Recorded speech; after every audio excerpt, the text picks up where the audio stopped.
Roger John Williams, a professional historian. Today we're looking at how America went from isolation to World War II. The year is 1918. World War I has just ended. The United States has won, defeating the Central Powers in Europe, yet to most Americans it does not feel that way.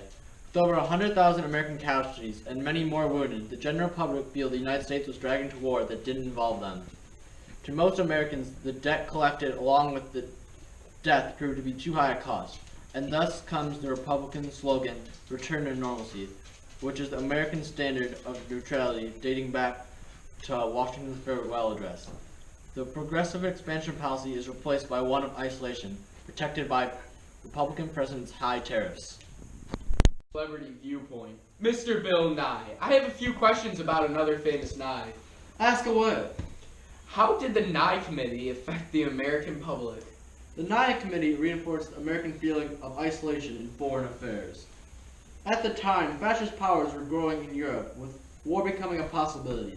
So when this group of senators published the stats showing World War I basically benefited the United States in no way, it just further disillusioned the American public to any thought of further war. Wow, science and history, you're amazing. Bill Nye the History Guy. Boom, boom, boom, boom.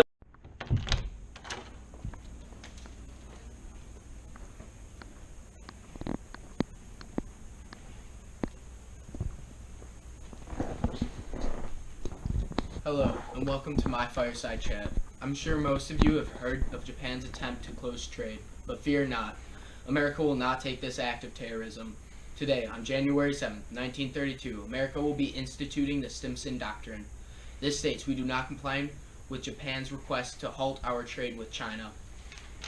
These are also some ideas in development. We have taken up some of your wants and pleas, and we have agreed on some terms and acts. We have called these the Neutrality Acts. The first one is authorizing the President to prohibit all arms shipments and to forbid U.S. citizens to travel on the ships of belligerent nations. The second one is to forbade the extension of loans and credits to belligerents. And our final one, in progress, is to forbade the shipment of arms to the opposing sides in the Civil War in Spain. Thank you for your time during this very informational fireside chat. This is your president, Franklin D. Roosevelt, having a very fine day. America during the 1920s and most of the 30s was dead set in staying out of world affairs. As previously mentioned, the Stimson Doctrine, Neutrality Acts, and Nye Committee showed Congress's commitment to staying out of troubles in the Eastern Hemisphere. But this was not enough. America furthered this isolationist belief with Franklin Delano Roosevelt's good neighbor policy. This policy showed isolation by going back on expansions created during the Progressive Era. America repealed legislation such as the Platt Amendment in Cuba and similar policies throughout Latin America.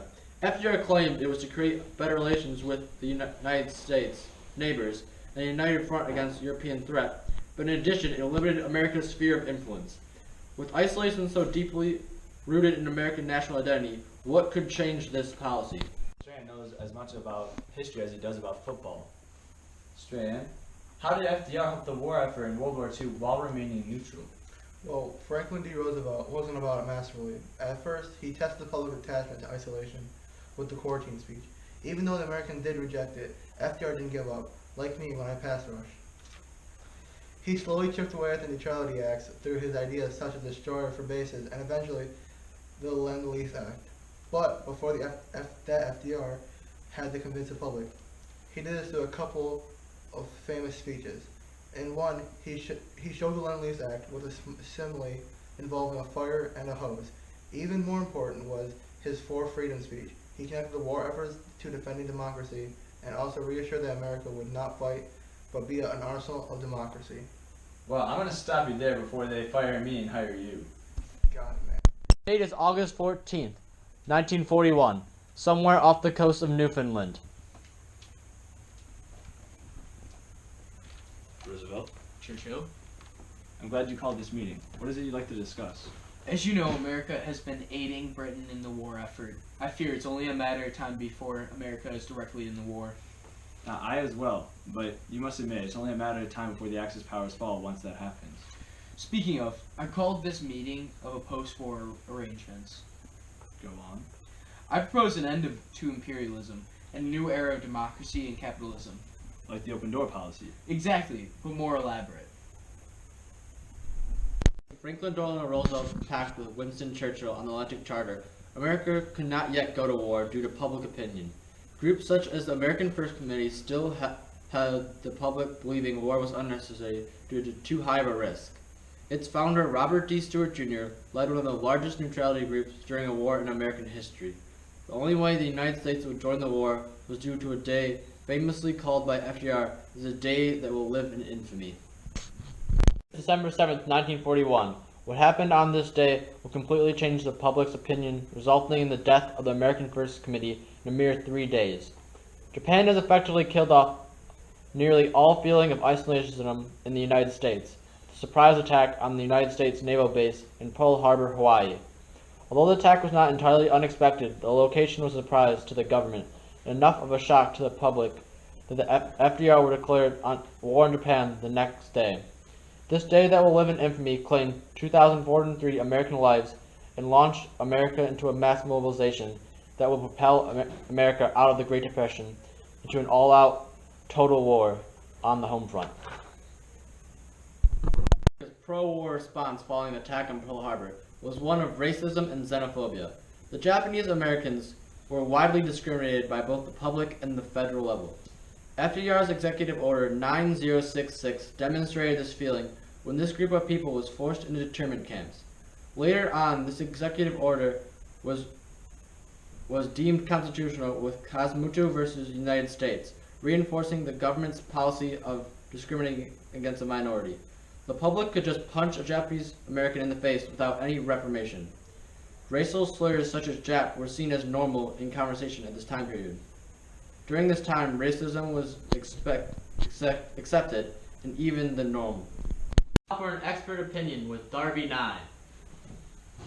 The War Production Board was a government agency that was in charge of war production throughout the whole World War II. It was established with Executive Order 9024 by FDR on January 16, 1942. They created propaganda, converted the economy to protect the country, and mainly mobilized the economy for war. The War Production Board took control of factories and converted automobile assembly lines into lines for tanks, war vehicles, and war supplies. World War II impacted the American production by making people work all day and all night, which made the United States have twice as much wartime production as all the Axis powers combined. The war mobilized the economy by converting factories into wartime supply factories. However, the government controlled these factories and their paying of workers who had a 2 times increase of salary pushed the U.S. into heavy debt. Mass production of war vehicles and supplies boosted the economy and took the U.S. out of the Great Depression. For example, GDP went from $103.6 billion in 1929 to $223.1 billion in 1945. Also, unemployment before the war was at 24.9%, and after the war was at a mere 1.2%. Harvey Knight. V, to me, was an awe-inspiring quote. When the black leader stated for one for victory over fascism abroad and one for equality at home. It was so brave of them to do this attempt for racial equality. And at the march on Washington was very risky because it could have caused even more tension against us that we don't even need right now. But I still can't understand why, even though we stepped up and helped them and created production during all the wars, do we have to be treated this way? And why do we have not total equality and no racial tension anymore? So once again, to my fellow brothers, let's say it again. One for victory over fascism abroad is one for equality at home. One for victory over fascism abroad is one for equality at home. Yes, Amen. brothers. Let us pray together for racial freedom and that the whites get the racial prejudice book out of their minds. Experienced some level of change during World War II. None was more profound than that of women. Unlike the rebellious flapper girls in the 1920s, these women were more serious and committed to the war. During the conflict, 350,000 women served in non-combat units of the military. Back in the United States, the women's role was summed up no better than by that of Rosie the Riveter. This iconic image showed how women stepped in to replace men's industrial jobs while remaining their stereotypical pretty with makeup on. Some people disagreed with this as more and more women took on masculine roles such as baseball players. In addition, women on the home front took the brutal front when they were delivered the devastating news of their husbands dying. Truly, women were presented with numerous adversities and rise to the challenge. I've heard you worked on the weapon in the Manhattan Project. What is your take on it? Like, what do you think it was right for the government to work on this weapon and many others without others knowing? Also, can you explain some of the other weapons and products that are carried through this time? Well, Zeke, I cannot answer much because obviously it's a top secret project, but I feel it's very justifiable because it helps keep America safe from any other attacks. If they're per se attacked again, they can respond and keep the country safe. The moral of Americans would be much higher than the beginning of World War I and II. Also, to answer another question the best I can without giving away too much, yes, the government will work on it without others knowing because they could attack it and it could backfire. Sorry, Zeke, I can't answer the rest of the questions because it's too deep within the information of the project. Well, Robert, I happen to know a few things of myself, such as I know you have worked on new machines, tanks, as well as planes, and that you've made new synthetic rubber for the tanks to have more traction, and new plastics as well. Also, I know your full name, and that is Robert Oppenheimer, and that you are a physicist that worked on the project. Hey, he knows too much. Stop! Germany on July 17th, 1945. Good day, gentlemen. Congratulations on your war successes. And to you too as well. Let's get on with what we are to do with German leaders and the Japanese. We should make the Germans pay. Put them on trial. Don't forget the Jets. Do you remember what happened on December 7th? Yes, we all remember, but we should give them a chance to surrender. An unconditional one, yes.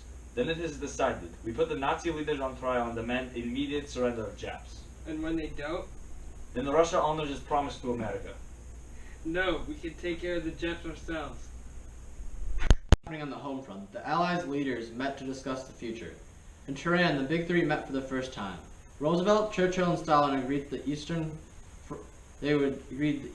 Front would begin efforts to liberate France in the spring of 1944. They also agreed Russia would help against Japan after defeating Germany. The second meeting held in the Soviet Union city, Yalta. This was probably the most important of the three meetings. They agreed on the following. Germany would be divided into occupation zones. Free elections in the liberated countries. Soviets would claim certain lands. A new world peace organization is formed, which would later become the UN. The final meeting was formal in Potsdam, Germany. Americans experienced great amount of change in nearly all aspects of life between the years 1918 and 1945. The United States transformed from an isolationist country to a world superpower. The United States experienced economic prosperity in the Roaring '20s with a collapse in the Great Depression. It would take World War II for the economy to fully recover, with a nearly 0% unemployment rate while incurring massive amounts of debt. The war affected all groups of society, from the Japanese to women.